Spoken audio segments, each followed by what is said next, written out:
Hello everyone, Dr. Gaines from the Melville School District again with our weekly data update.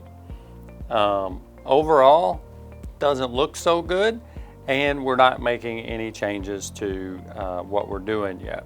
So let's take a walk through the data. First off, we're looking at our dashboard.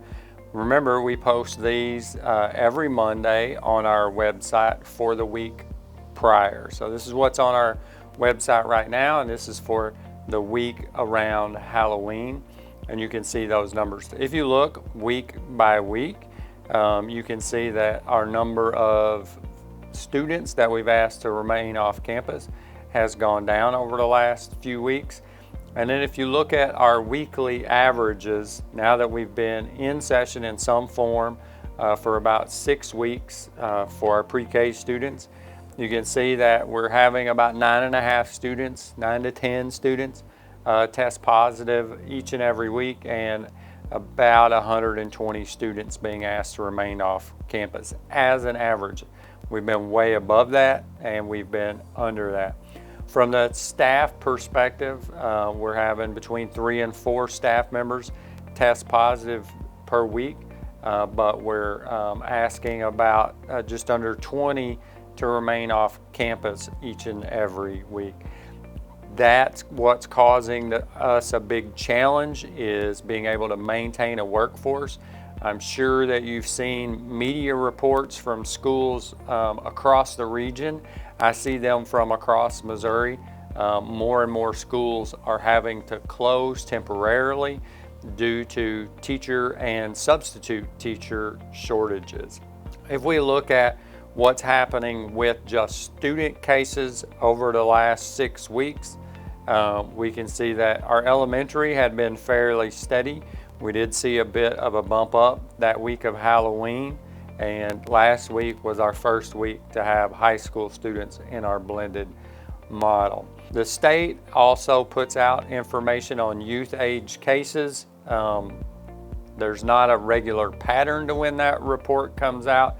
So you can see over the 6 reports that we've received, we are seeing a growing number of student cases in that 5 to 19 age category over the last 3 reports.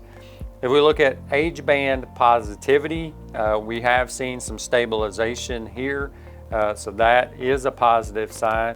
And the cases per 100,000, if you look at high school in particular, the yellow had been going down. That's when we decided to bring them back. And then we've saw a little bit of an uptick, and it's kind of down a little bit to kind of leveling off. When we look at the community as a whole, however, we are seeing a rise in transmission rate. We did go up a little bit over the prior week, and for the first time in quite a while, the St. Louis region has the highest transmission rate in Missouri. If we look at the positivity rate and what's happening across the county with that, you can see a marked spike in positivity rate, and we've been kind of back up in that red zone above 10% for a few days now. If we look at percent change of daily new cases, which we talk about like each and every week of it being fairly erratic, you can see that it's remained high over the last few days and kind of weeks. What we'd really like to see is a change of minus 10% or less, and what we've been seeing are changes well above 10%. If we look at the cases per 100,000 in our zip codes, we can see that that's been rising since kind of about the 6th or 7th of October, but in recent days it's really shot up. 25 is the threshold to be in the red zone, and for the last few days we've been in the mid to high 40s. Things aren't looking good in the community in terms of the spread of the virus, and that's why we're not making any changes. When we look at hot zones around the county, 63129 is certainly a hot zone for the virus. We ask that everyone please be diligent And wear your mask, please wear your mask. We also keep your hands clean, whether that's washing your hands or using some sort of hand sanitizer. Please do that. Avoid the large gatherings and be sure to stay socially distant. Thank you all for watching again this week, and I hope you all have a good weekend.